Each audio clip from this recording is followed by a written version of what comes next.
RK யானையின் அடைப்பு. கூடலூர் காட்டில் புயலாய் எழும்பும் கேள்விகள். நீலகிரி மாவட்டம் முதுமலை யானைகள் முகாமில் தற்போது அடைக்கப்பட்டிருக்கும் ராதாகிருஷ்ணன் என அழைக்கப்படும் யானையின் நிலை மனித விலங்கு மோதல் குறித்த புதிய விவாதத்தை கிளப்பியுள்ளது.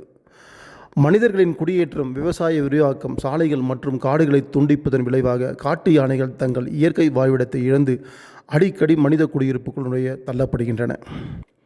கூடலூர், ஓவேலி பகுதிகளில் தொடர்ந்து அச்சுறுத்திய இந்த யானை கடந்த 4 ஆண்டுகளில் 12க்கும் மேற்பட்ட உயிரிழப்புகளுக்கு காரணமாக இருந்ததாக கூறப்படுகிறது. இறுதியில் மயக்க ஊசி செலுத்தி பிடிக்கப்பட்ட முதுமலை முகாமில் கிராஸில் அடைக்கப்பட்டது.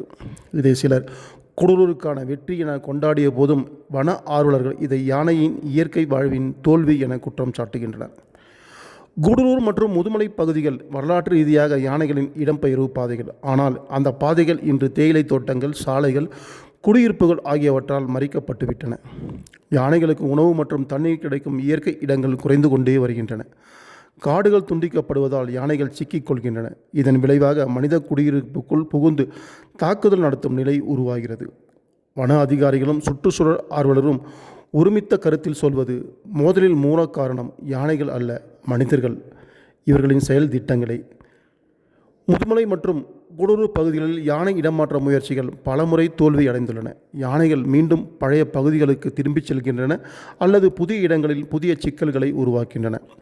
ஆனால் KMTR வனப்பகுதியில் ஹரிகொம்பன், கோட்டமலா பாஸ்கர், புல்லட் ராஜா போன்ற யானைகளை வெற்றிகரமாக இடமாற்றம் செய்த அனுபவம் தமிழக வனத்துறைக்கு நம்பிக்கையை அளித்துள்ளது.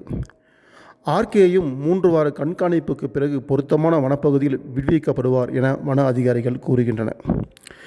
இந்த நிலையில் வன ஆர்வலர்கள் எச்சரிக்கின்றனர். கூடலூரில் யானைகள் துன்புறுத்தப்படுகின்றன. சில குழுக்கள் யானைகளின் இறப்புகளை கட்டாயமாக இடமாற்றங்களையும் கொண்டாடுகின்றன. இப்படியே சென்றால் கூடலூர் இனி யானைகளுக்கு பாதுகாப்பான இடமாக இருக்காது.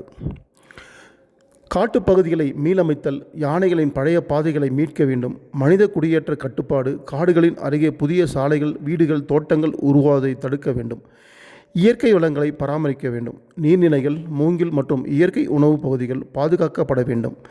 மனித விலங்கு இணக்கம், உள்ளூர் சமூகங்களுக்கு விழிப்புணர்வு அளித்து பாதுகாப்பான வாழ்விடங்களை உருவாக்க வேண்டும். முடிவுரை. ராதாகிருஷ்ணன் எனப்படும் யானையின் அடைப்பு ஒரு தனிப்பட்ட சம்பவமாக அல்லாமல் மனித விலங்கு மோதலின் பெரும் சின்னமாக பார்க்கப்படுகிறது. ஒரு பக்கம் மனிதர்கள் தங்கள் பாதுகாப்பை வலியுறுத்த, மறுபக்கம் யானைகள் தங்கள் பூர்வீக வாழ்விடத்தை காக்க போராடுகின்றன. இந்த போராட்டத்தில் யாருடைய உரிமை நிலைத்திருக்கப் போகிறது? முக்கியமாக இயற்கையும் மனிதனும் இணைந்து வாழ வழியை தேடாமல் விட்டால் இழப்பு என்பது இருவருக்குமே என்பதுதான் வன ஆர்வலர்களின் இன்றைய எச்சரிக்கையாக உள்ளது.